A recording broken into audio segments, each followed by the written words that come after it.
कि हमारा आरक्षण खत्म करने वाला पार्टी हमारा हितैषी नहीं हो सकता है। साथियों, आज का जो ये कार्यक्रम एक दिवसीय धरना प्रदर्शन का जो हो रहा है, इसका मुख्य बिंदु है अमित शाह के द्वारा बाबा साहब के ऊपर गलत टिप्पणी किया गया शब्द। मैं उस शब्द का और उनके द्वारा कहे गए शब्दों का मैं कड़ी निंदा करता हूं और ये मांग करता हूं कि अमित शाह इस देश के तमाम जो लोग हैं जिनकी आस्था, जिनका विश्वास बाबा साहब डॉक्टर B.R. अम्बेडकर में है, उन लोगों से माफी मांगे। ये जो बीजेपी सरकार है, ये दलित विरोधी है, ओबीसी विरोधी है, अल्पसंख्यक विरोधी है। मैं प्रमाण के साथ कुछ आपके बीच में उसका तथ्य रखना चाहता हूं, आप विचार जरूर करेंगे। आज जो कांग्रेस पार्टी है, ये कांग्रेस पार्टी भी दलित विरोधी है, ओबीसी विरोधी है, अल्पसंख्यक विरोधी है। मैं प्रमाण के साथ आपके बीच में पेश करूंगा। ये दोनों पार्टियां एक बाबा साहब का अपमान कर रही है और दूसरा उनका फोटो लेकर के और देश में प्रदर्शन कर रही है, जबकि ये दोनों एक ही सिक्के के दो पहलू हैं। दलितों को, अल्पसंख्यकों को, ओबीसी समाज को ठगने का काम करते हैं।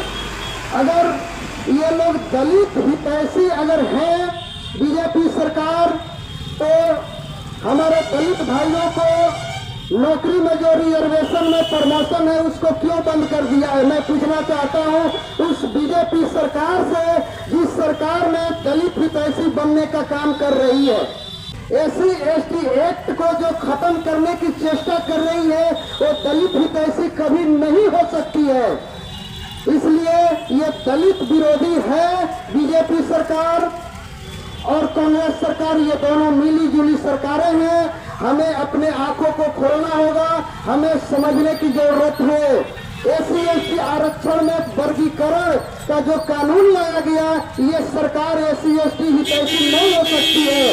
इससे ये साबित होता है कि ये मनवादी सरकार, अल्पसंख्यक विरोधी सरकार, ओबीसी विरोधी सरकार ये हमारा नहीं है। मंडल कमीशन के द्वारा 27% आरक्षण मिला, उसका विरोध किसने किया? इसलिए मैं ओबीसी विरोधी इन दोनों पार्टियों को मानता हूं, क्योंकि इन्हीं लोगों ने कहा था कि मंडल का जवाब तो मंडल से दिया जाएगा। उस समय VP सिंह की सरकार ने लागू किया, हमारे बहुजन समाज पार्टी के 3 सांसद उसको सहयोग कर रहे थे। मान्यवर कांशीराम साहब ओबीसी का आरक्षण दिलाने के लिए पूरे देश में साइकिल चलाने का काम किया और ये दोनों जो बीजेपी और कांग्रेस की सरकारें हैं, ये दोनों सड़क पर आने का काम किया कि ये आरक्षण नहीं लागू होना चाहिए। ओबीसी भाइयों को मैं बताना चाहता हूं कि आप अपना मंडल कमीशन को पढ़िए, उसके बारे में जानिए कि आपका हितैषी है कौन। क्या बीजेपी आपकी हितैषी है? कभी नहीं। कांग्रेस आपकी हितैषी है? कभी नहीं। इसलिए ये दोनों पार्टियां आपके विरोधी है, दलित विरोधी, ओबीसी विरोधी है। और नेशनल क्राइम ब्यूरो का रिपोर्ट जो है मैं पढ़ रहा था, आपको 2014 के बाद 2820 दंगे इस देश में कराया गया है।